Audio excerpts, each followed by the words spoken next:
Hi hello నమస్తే. నేను journalist Sai. Janasena Janasena నుంచి నాయకుల స్వరం మారుతుంది. ఒక్కొక్కరు పార్టీకి వ్యతిరేకంగా, అంటే పార్టీ స్టాండ్కి ఏదైతే పవన్ కళ్యాణ్ పదే పదే 15 సంవత్సరాలు అని చెప్తూ ఉన్నారో దానికి వ్యతిరేకంగా చాలా సంచలన వ్యాఖ్యలు చేస్తూ ఉన్నారు. దీంతోపాటు గమనించాల్సింది ఏంటంటే, ఎవరైతే గతంలో వైఎస్ఆర్సీపీని వదిలేసి జగన్మోహన్ రెడ్డికి వెన్నుపోటు పొడిచి వెళ్ళిపోయారో వాళ్ళంతా కూడా అతి తొందరలోనే, అంటే ఈ 21 నెలల కాలంలోనే వాళ్ళ తప్పాలు తీసుకున్నట్టుగా కనపడతా ఉంది. వాళ్ళల్లో ప్రధానంగా ఇప్పటివరకు ఒక్కొక్కళ్ళగా బర్స్ట్ అయిన వాళ్ళని చూసుకుంటే మనం మెయిన్గా అత్యంత కీలకమైన వ్యక్తి బాలినేని శ్రీనివాసరెడ్డి. జగన్మోహన్ రెడ్డి చాలా అత్యంత ఇంపార్టెన్స్ ఇచ్చి అత్యంత ఆప్తులుగా భావించే వాళ్ళలో కీలకమైన వ్యక్తి బాలినేని శ్రీనివాసరెడ్డి. సో బాలినేని మొన్న మాట్లాడుతూ ఈ లడ్డు విషయం ఇంకా వదిలేసేయండి, అంటే కూటమి నాయకులు చెప్తున్న పదే లడ్డు గురించి మాట్లాడే అంశం ఏదైతే ఉందో దానికి వ్యతిరేకంగా వ్యాఖ్యలు చేయటం కానీ, కూటమిలో లోకలోకలు బయట పెడతాం కానీ, జనసేన క్రియాశీలక రాజకీయాలకి దూరంగా ఉండటం కానీ, జనసేనలో ఏ పదవి లభించకపోవటం కానీ, జనసేన యొక్క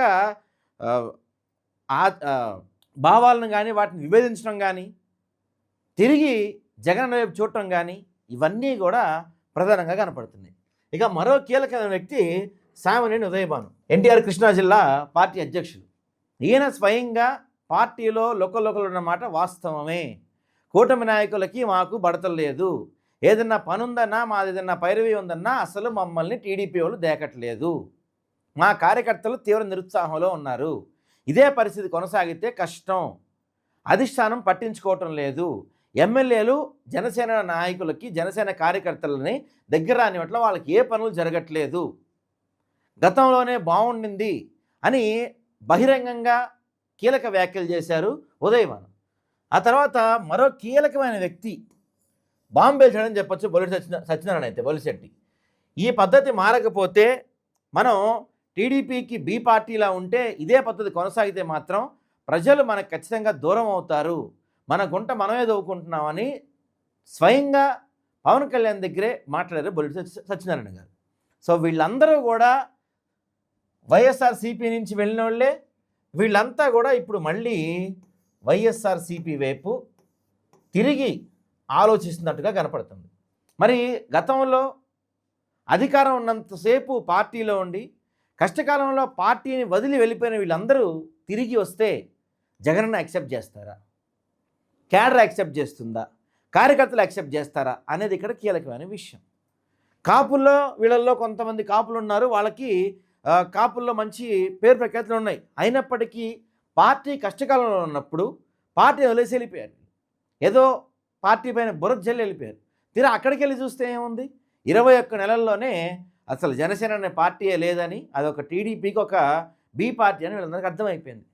ప్రజా సమస్యలు పక్కన పెట్టండి, కనీసం వీళ్ళ సమస్యలు పట్టించుకునే నాదులే లేకపోడని చెప్పి వీళ్ళందరూ తీవ్రమైన మనోవేదన, తీవ్రమైన కోపం వ్యక్తపరుస్తున్నారు. సో ఇది బయటికి వచ్చి మాట్లాడిన వాళ్ళు వీళ్ళ ముగ్గురే. కానీ ఇంకా మాట్లాడని వాళ్ళు జనసేన అధినాయకత్వం పైన కావచ్చు, జనసేన కూటమి మధ్య, జనసేన టీడీపీ మధ్య నడుస్తున్న బంధం పైన కావచ్చు, డైరెక్ట్గా కానీ ఇండైరెక్ట్గా కానీ పెదవి విరుస్తున్న వాళ్ళ సంఖ్య రోజు రోజుకి పెరుగుతూ ఉంది.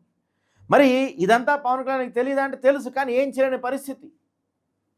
ఇప్పుడు రేపటి రోజున ముఖ్యమంత్రి మార్చి లొకేషన్ పెడతానన్నా, ఇంకేదన్నా జరుగుతుందన్నా కూడా పవన్ కళ్యాణ్ సరెండర్ ఒక తప్పని పరిస్థితి. రాబోయే మున్సిపల్ ఎలక్షన్స్లో వీళ్ళు అడుగుతున్న 20% సీట్లు కానీ ఎందులో కూడా దేనికి కూడా జనసేనకి మొండి చేయి ఎదురవుతుంది. ప్రజా సమస్యలు పరిష్కరించలేకపోతున్నారు, ప్రజలకు చేరువుగా ఉండలేకపోతున్నారు, కనీసం వీళ్ళకన్నా న్యాయం జరుగుతుందంటే ఏదీ లేదు.